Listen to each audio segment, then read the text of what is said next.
바이올린을 들을 때나 찬양을 들을 때 가끔 그런 생각이 듭니다. 설교를 그냥 넘어가고 한 20분 동안 연주를 들으면 더 은혜로운 시간이 되지 않을까, 그렇게 생각이 들 때도 많습니다. 정말 아름다운 연주 감사합니다. 그리스도의 평화 사랑이 여러분들께 가득하시기를 바라겠습니다. 여러분들 명절은 잘 보내셨는지요? 작년부터 올해까지 바쁜 명절을 그래도 차분하게 지내고 있습니다. 친척들을 만나고 음식을 차리는 시간이 이제 없어졌기 때문에 어떤 면에서 가족 간에 소박하게 만나서 휴일을 지내는 모습도 과거에는 미처 몰랐던 모습을 우리가 지금 살아가고 있는 모습인 것 같습니다. 아쉬움도 많지만 그래도 긍정적인 면도 보는 시간이었습니다. 저는 기독교 집안에서 자라서 어릴 적부터 제사를 드리는 것을 한 번도 보지 못했습니다. 그런데 과거 같이 공부하던 분 중에 유학을 공부하는 선생님이 계셨는데 그분께서 말씀하신 소리를 들었습니다. 제사 때가 되면 어머니께서 며칠 전부터 아프셨다. 쉽게 얘기해서 스트레스죠. 명절을 어떻게 치료해야 하는 걱정 때문에 미리 몸이 아프신 겁니다. 누군가의 즐거움을 위해서 누군가 아파야 하는 것이라면 모두의 즐거움을 위해서 부담도 나누어지는 모습이 사실 더 아름다운 명절의 모습이 아닐까, 저는 그렇게 생각합니다. 교회력으로 보면 다음 주 수요일부터 사순절입니다. 제가 처음 교회에 왔을 때 제 수요일을 시작으로 사순절을 시작했던 것 같은데 올해 따로 모임은 없을 것 같고 대신 마지막 주부터, 그 다음 주부터 사순절 새벽 기도회를 시작하겠습니다. 또한 작년에도 했었는데요. 이번 사순절에도 여러분들이 간단하게 실천할 수 있는 사순절 탄소 금식을 시작할 겁니다. 탄소를 덜 배출하는 방법으로 사순절을 지내면서 이런 방식의 삶을 몸에 익히는 거죠. 제가 속장님 방에 매일 탄소 금식 실천을 위한 그 카드를 보낼 겁니다. 카톡으로. 그럼 속장님들은 속원들에게 이렇게 다시 보내주시면 됩니다. 그리고 노트에 제가 이제 노트를 나눠줄 건데 노트에 그날 받은 카드 내용 중에서 그날 말씀을 그대로 손으로 필사하시고 그 다음에 실천한 내용을 쓰고 실천하지 못한 것도 쓰면 됩니다. 이제 밑에 보시면 플라스틱을 줄입시다 그러면 플라스틱을 그날 얼마큼 줄였나 그렇게 쓰시면 되고 못하신 거는 못하신 대로 그대로 쓰시면 됩니다. 이제 노트는 이제 교회에 준비되어 있습니다. 밑에 사무실에서 받아가면 되고요. 제일 앞페이지에는 이제 쓰시는 요령을 제가 붙여놨습니다. 간단합니다. 날짜 적고 그날 말씀 손으로 적고 실천한 사항, 실천하지 못한 사항 이 두 가지만 쓰면 됩니다. 그리고 이제 느낀 점을 쓰시면 더 좋고요. 특별히 속장님들 속에서 누가 참여해 하셨는지 파악해 주시고 가급적이면 속장님들은 다 참여해 주셨으면 좋겠습니다. 사순절 동안 이 탄소 금식 일지를 다 작성하신 분들께는 교회에서 작은 선물을 준비하고 있습니다. 아주 간단하게. 또한 다음 주 화요일부터 사순절 새벽 예배를 시작합니다. 새벽 기도회에 오시는 인원은 제한되어 있고 고정되어 있지만 이번 사순절 새벽 기도회를 시작으로 더욱더 많은 분이 참석해 주셨으면 좋겠습니다. 일주일에 말씀 배우고 내 삶을 돌아보는 것과 같이 하루의 삶도 경건으로 시작하고 이를 통해 매일매일의 삶도 경건해지는 시간이 됐으면 좋겠습니다. 온라인이지만 수요 예배와 책 읽기도 시작할 건데 다 이런 노력이 경건과 내적 성찰의 시간을 넓혀가는 시간이 되는 것 아니겠습니까? 이러면서 우리의 삶이 신앙적으로 바뀌어 나가는 거죠. 우리 교회 특별히 새벽 기도에는 별 부담이 없습니다. 일주일에 4번 화수목금 6시 30분입니다. 이 새벽 기도의 활성화는 바로 여러분들의 참여에 달려 있습니다.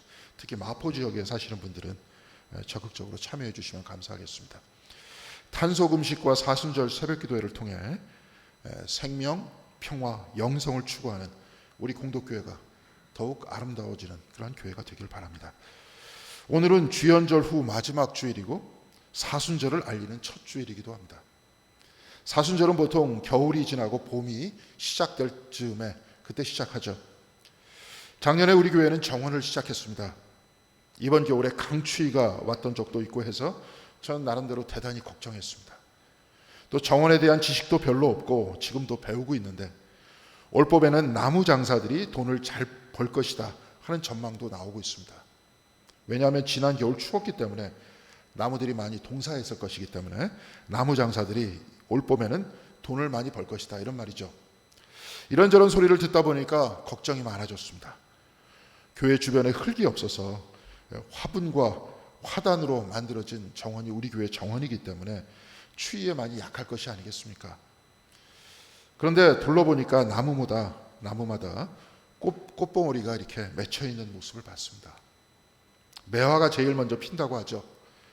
뒷마당 화단에 심겨진 매화는 이제 막 꽃을 피우려고 몽우리가 엄청나게 크게 자랐습니다.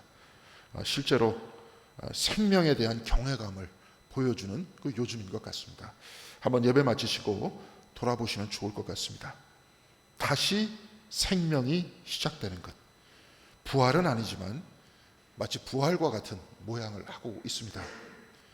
오늘 우리가 읽은 마가복음 9장 1절에서 8절의 말씀은 우리가 잘 알지만 사실 가장 잘 알지 못하는 변화산 사건에 관한 말씀입니다.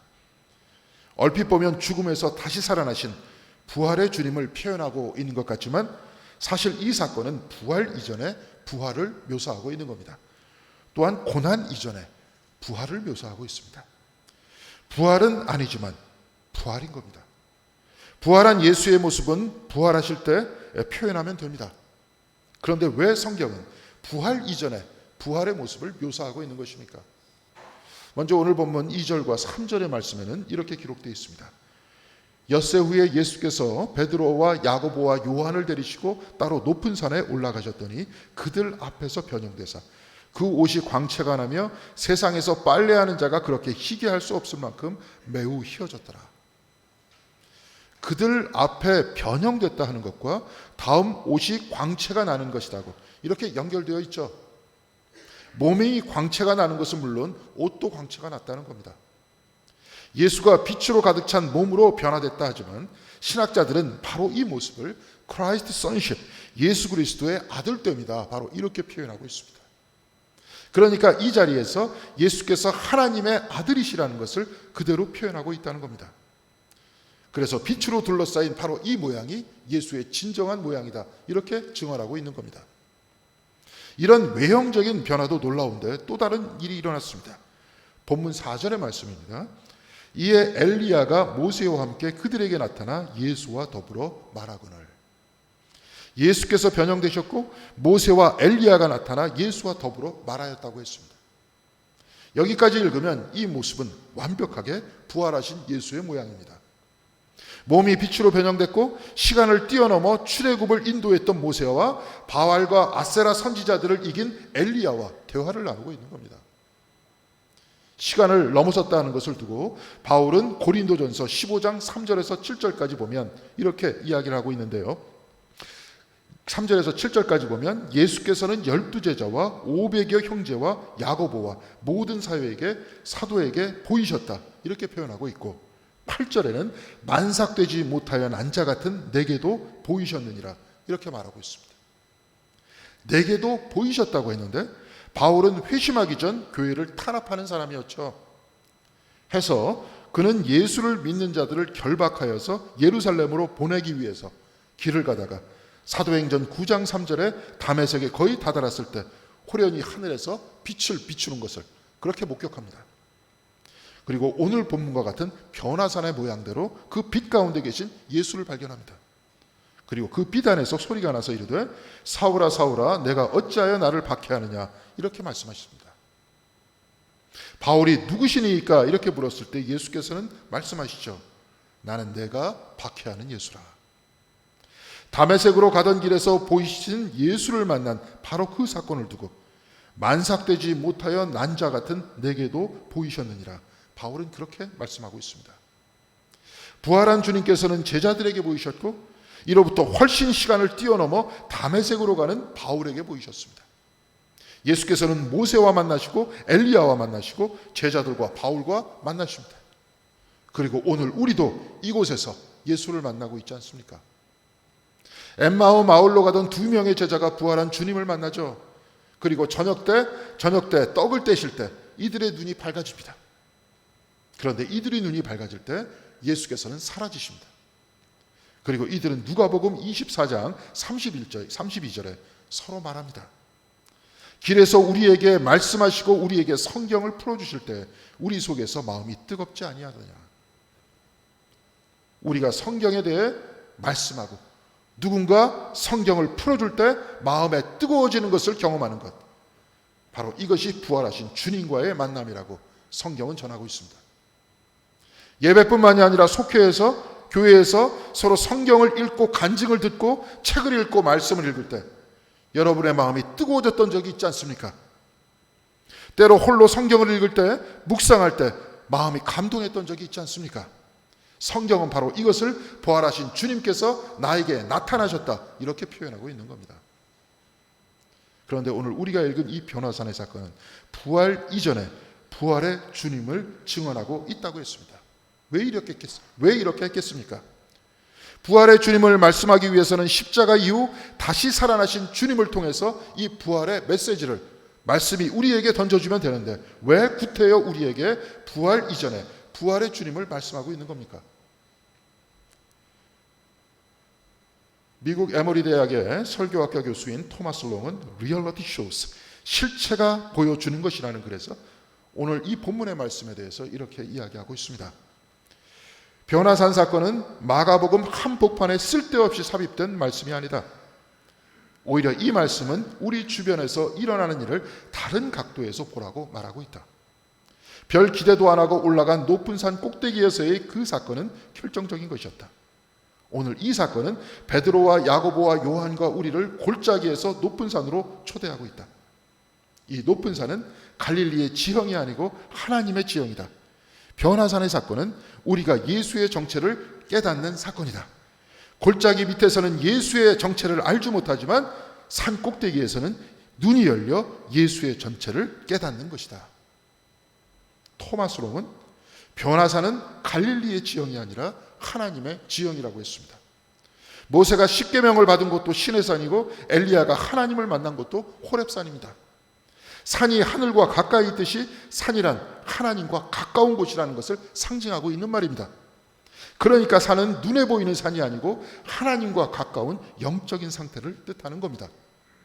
이 깊은 영적인 자리에서 우리의 눈이 열려 하나님의 아들 되신 예수를 향한 믿음을 붙들고 우리의 시각이 바뀌어서 주님께서 고난의 길을 걷고 있는 그 고난을 이겨내셨듯이 우리도 고난을 이겨내야 한다는 것이 바로 이 변화산 사건이 뜻하는 바라는 겁니다. 변화산 이후에 고난 주간이 시작되기 때문에 그렇습니다. 오늘 우리가 읽은 마가복음 9장 7절을 보면 이렇게 되어 있습니다. 마침 구름이 와서 그들을 덮으며 구름 속에서 소리가 나되 이는 내 사랑하는 아들이니 너희는 그의 말을 들으라 하는지라. 나의 아들이라 너희는 그의 말을 들으라. 이 음성은 하늘에서 들려왔습니다. 하나님이 증거하셨고 들으라 곧 명령하셨습니다. 그런데 마가복음을 보면 사람들은 예수의 말씀을 듣지 않죠. 변화산에서 내려가 예수께서 제자들에게 순환을 예고하신 바로 그 다음에 마가복음 9장 33절에서 34절까지 제자들은 서로 누가 더 크냐고 쟁론합니다. 제자들은 말을 듣지 않았습니다. 십자가의 순환이란 나를 내려놓는 겸손이고 당시에 가장 극악무도한 죄를 저질렀다고 하는 사람들의 자리까지 가서 그들과 함께 그들의 죄를 짊어지는 것이었는데 제자들은 서로 자기가 높다고 다투고 있었습니다. 마가복음 6장 2절에 고향에 있는 회당에서 예수께서 가르치실 때 많은 사람이 듣고 놀라 이르되 이 사람이 어디서 이런 것을 얻었느냐, 이 사람이 받은 지혜와 그 손으로 이루어지는 이런 권능이 어찌 됨이냐라고 하면서 3절에는 이 사람이 마리아의 아들 목수가 아니냐, 야고보와 요셉과 유다와 시몬의 형제가 아니냐, 그 누이들이 우리와 함께 여기 있지 아니하냐 하고 예수를 배척한지라. 이렇게 되어 있습니다. 예수께서 안식일에 병자들을 고치는 것을 보고 마가복음 3장 6절에는 바리새인들이 나가서 곧 헤롯 당과 함께 어떻게 하여 예수를 죽일까 의논하니라. 이렇게 되어 있습니다. 산 위가 아니라 산 밑에서 사람들은 예수를 배척했다는 겁니다. 마가복음 11장 28절에는 서기관들과 제사장들과 장로들이 나와서 말씀을 전하시는 예수에게 무슨 권위로 이런 일을 하느냐, 누가 이런 일할 권위를 주었느냐, 이렇게 비난했습니다. 하나님께서는 그의 말을 들으라고 했지만 사람들은 그의 말을 듣지 않았습니다. 그리고 어떻게 하면 죽일까 의논하다가 예수를 십자가에 못 박았습니다. 그뿐만이었습니까? 사람들은 예수를 듣지 않았을 뿐만이 아니라 예수를 따르던 초대교회의 공동체가 복음을 전할 때 주변의 사람들 역시 그 복음을 듣지 않았습니다. 특히 마가복음이 쓰여진 당시 로마의 황제는 네로였습니다. 극심한 박해기였습니다. 복음을 듣지 않았으면 물론 생명까지 위협하던 때였습니다. 요한을 제외한 예수의 제자들은 모두 다 순교했고 바울도 순교했습니다. 예수의 말을 듣지 않았듯이 제자들의 말과 교회의 말을 듣지 않았던 겁니다. 그런데 오히려 이 과정을 통해서 놀라운 일이 일어났습니다. 초대교회 교인들은 이런 고난받는 자기 자신들의 삶을 통해서 자신들은 고난받는 예수의 길을 걷고 있다고 믿게 된 겁니다. 왜냐하면 이들은 보았기 때문에 그렇습니다. 눈이 열려서 예수의 참모습을 보았고 예수가 구원자인 줄 알았기 때문에 그 고난을 견뎌낼 수 있었고 그 고난의 길을 걸어갈 수 있었던 겁니다. 예수가 이들과 함께 계시고 예수께서 고난을 받았듯이 고난의 자리에 예수가 있고 또한 죽음을 이긴 부활이 예수께서 그 부활을 소유하셨으니 우리 역시 이 죽음을 이기고 천국에 설 것이라고 초대교회 교인들은 굳게 믿고 있었던 겁니다. 변화산의 사건이 고난 이전에 있었던 이유는 바로 하나님의 아들 예수를 붙들고 이 고난을 이기라는 말씀이죠. 오늘 우리도 마찬가지입니다. 가뜩이나 세상은 주님의 말씀을 듣지 않습니다. 이제 그 말씀을 전해야 할 교회는 그런데 세상의 신뢰까지 잃어버리고 있습니다. 세상과 똑같이 돈과 권력을 추구했기 때문에 그렇습니다. 우리 교회는 물론 그러지 않았죠. 그러나 같은 교회인 이상 우리 역시 그 책임을 피할 수 없습니다. 오래전부터 이미 물질과 권력을 추구하거나 정치에 휘둘려서 이념을 추구했던 교회가 회개해야 한다는 소리는 오래전부터 들려왔습니다. 이제는 우리가 다시 진정으로 주님께 돌아가야 합니다.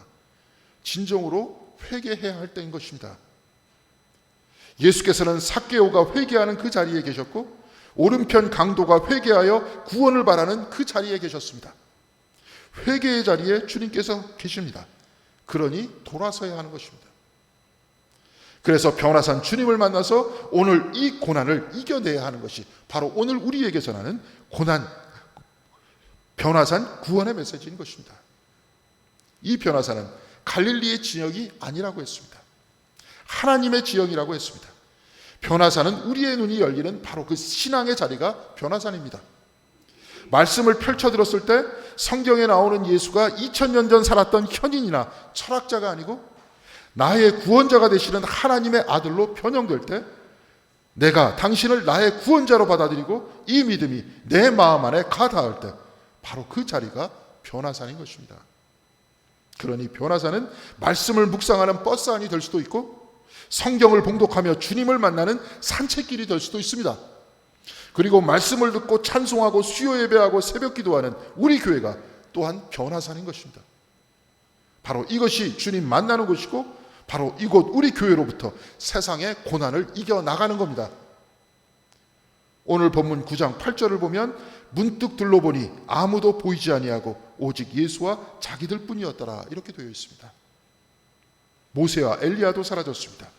화려한 빛도 사라졌습니다. 그리고 예수와 제자들 뿐이었습니다. 신비로운 모든 모습은 사라지고 이제 평범한 예수와 제자들의 모습만이 남아 있었습니다. 변화산이 그리스도를 만난 신비의 장소라면 이제 제자들은 일상에서 동행하시는 주님과 함께 있다는 것이 아니겠습니까? 변화산에서 교회에서 말씀을 읽다가 만난 주님이 이제 나의 일상에서 나와 언제나 함께 있다 하시는 바로 이 말씀을 오늘 이 본문은 전하고 있는 것입니다. 변화산에서 주님을 만나고 일상에서 주님과 동행하면서 고난을 이기고 부활의 길로 가는 것, 바로 이것이 오늘 본문에서 전하는 메시지이고 우리 신앙 생활이라는 겁니다. 사랑하는 성도 여러분, 이제 우리는 사순절로 들어갑니다. 그리고 고난주간으로 들어갑니다. 코로나19로 인해서 교회는 교회가 아닌 것 같이 그렇게 지내왔습니다. 고난주간으로 들어가는 우리에게 코로나19가 닥쳤고 세상이 교회를 더 이상 신뢰하지 않는 그런 상황으로 우리는 들어가고 있습니다. 그러나 성경은 오늘 우리에게 변화산의 예수를 보여주면서 회개하여서 우리 영혼의 눈이 열려야 한다고 말씀하고 있는 것입니다. 또한 성경은 주님도 이 고난을 당하셨고 초대교회도 이 고난을 당했다고 전하고 있습니다. 그리고 성경은 주님께서 우리와 언제나 함께 하신다고 전하고 있습니다. 이제 우리도 다시 한번 눈을 열어서 예수가 우리 삶의 중심이 되어야 합니다. 예수를 붙들고 세상을 이겨야 하는 것입니다. 세상을 향한 과거가 있다면 주님께로 돌아서야 합니다. 그래서 더 이상 세상의 소리를 듣지 말고 주님 전하신 말씀을 들어야 하는 겁니다. 사랑하는 성도 여러분, 이제 우리는 사순절 새벽 기도회를 시작하려고 합니다. 그리고 앞서 말씀드린 탄소 금식도 하려고 합니다. 토요 책 읽기도 하려고 하고 수요 성경 공부도 비록 온라인이지만 하려고 합니다. 이렇게 다시 함께 모두 만날 그날을 준비하고 예배하는 가운데 우리의 눈이 열려서 바로 이 가운데에서 주님께서 우리 가운데 살아계심을 바라보고 우리의 귀가 열려서 주님의 말씀을 들어야 할 것입니다. 세상은 비록 우리의 말을 듣지 않지만 우리는 주님께로 향하고 주님을 붙들고 또한 주님의 말씀을 듣고 영생을 향한 그 주님의 길을 걸어가야 하는 것입니다. 사랑하는 성도 여러분, 교회에서 제공하는 신앙생활을 통해서 이곳 변화산 우리 공덕교회에서 주님을 향한 눈이 열리시는 여러분들이 되시기를 바랍니다. 세상을 향하던 눈이 주님으로 향하고 세상을 향하던 귀가 주님의 말씀으로 향하는 우리가 되기를 원합니다. 그래서 주님과 같이 고난도 마다하지 않고 걸어가서 부활의 주님과 만나서 전혀 새로워지는 우리 공덕교회 그리고 우리 한국교회 우리 한 분 한 분들이 다 되시기를 주님의 이름으로 간절히 기원드리겠습니다. 기도하시겠습니다.